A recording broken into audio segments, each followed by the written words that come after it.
Hey everyone, it's Michael Dougal with Remax Premier. I appreciate you tuning in to watch this short message where I'm going to address the conundrum of should you buy or sell a home first. But before we get into the topic, I'm wondering, who do you know that could use my help either purchasing or selling a home? Most of you, I hope, have met family and friends over the holidays, and if you've come across anyone that's talked about buying or selling in 2020, please do pass my name along or call me. My number is 416-671-5218.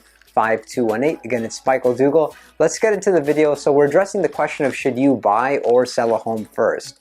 There are advantages to both scenarios, and what I found over the years is that ultimately it's going to depend on your perception of the market. Through selling homes over the years, and I've sold hundreds of homes, I've learned that there are sellers markets, there are buyers markets, and fortunately from being exposed to this, it really depends on your area. It depends on how quickly your home is going to sell and what type of property you're looking for. Are you very picky in terms of your criteria and your preferences for your next purchase? Overall, there's solutions around this. First, let's address some of the benefits of choosing to sell your home first. The first benefit of selling your home before you purchase is that you essentially know how much you can purchase. Unfortunately, every seller is a little bit delusional when it comes to the pricing of their home. Everybody wants more than market value, and it's their home, and obviously they have to go through that process of being on the market and realistically getting their home sold at market value. So in essence, after you sell, you actually know how much money you can afford in purchasing your next home. The second advantage is that you can sell your home without any deadline. It's been my observations that when people have a deadline, like they have to sell a home within 2 months or 3 months, they're very likely to sell it under value or sell it cheap in order just to get the transaction done. However, you having time on your side is going to allow you to strategically go through the process of what updates are you going to want to do to your home? What are you going to do to make your home presentable and show ready? When is the best time for your home to hit the marketplace? So you can look at all these factors and just be very strategical about the process in order for you to sell at the best price possible. And that also means that you can actually try a couple different agents. It's very common now that sellers are giving 60 days to one particular agent, and if that agent is not getting the price they want, then they're switching to another agent like myself, and then I'm getting their home sold. The other advantage is that you can avoid bridge financing costs. Ideally, you want to sell your home and move into the next property within a few days. Unfortunately, this does not always work out, and you may have to go through the inconvenience of having to place your belongings in a storage place, move all your furniture out, and then after having to move it into the property there afterwards. So this can really be an inconvenience. However, if you sell first rather than buying, you have options. At the negotiation table, you can tell the buyer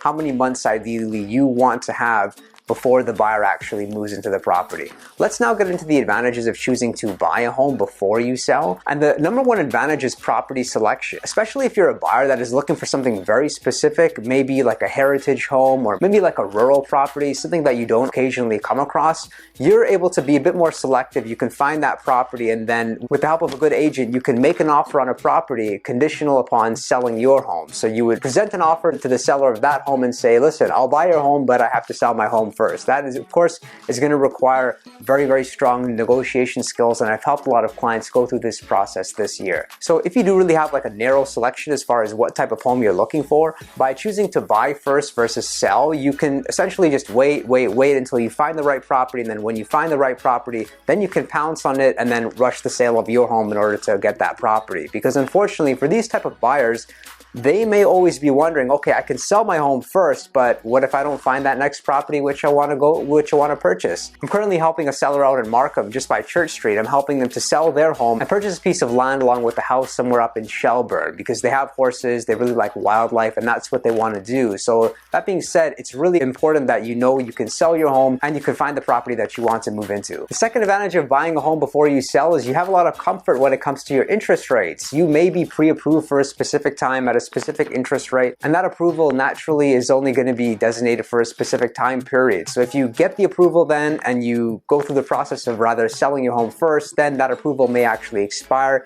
You may be at a different interest rate, and you may have to go through the whole process to find out that you can afford less. So having comfort is absolutely key. And the third advantage of choosing to buy a home before you sell is that you have time for renovations, especially if you're somebody that can't afford to purchase a property and then keep their own existing home for a couple of months. You can go through that process of buying a home. Maybe it needs a bit of work, or maybe you want to make some modifications, and you can Obviously, of course, take the time to really do your due diligence, have a few contractors look at it, maybe an architect, and make a whole process that way versus rushing it. Because it's been my experience and most people's experiences that contractors do take much longer than expected. Otherwise, if you're choosing to go through this process, I would say you are definitely in the driver's seat right now, and choosing to do it in the winter is the best time, because if you're selling your home, you can negotiate with the prospective buyer to not move in for a long time, and they may be okay with that. I actually helped somebody sell their home just December 20th, and the buyer is not moving in until May 20th. That's a long time.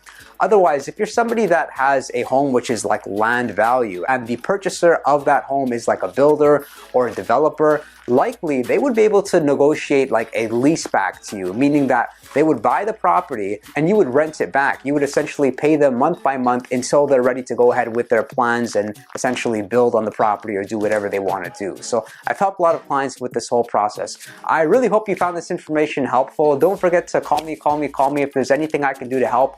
My customers really do get excellent service. So throughout 2020, I have a goal. I want to help at least 50 families either buy or sell a home. So please do pass my name along to anyone you know that has thoughts of making a move. And otherwise, make sure to share this video with anyone who may find the information beneficial in any sort of way. Make sure to click like or click dislike. I don't mind. If you came across this on YouTube, do click subscribe. It's Michael Dougal, and I'll look forward to seeing you all next time. Happy New Year.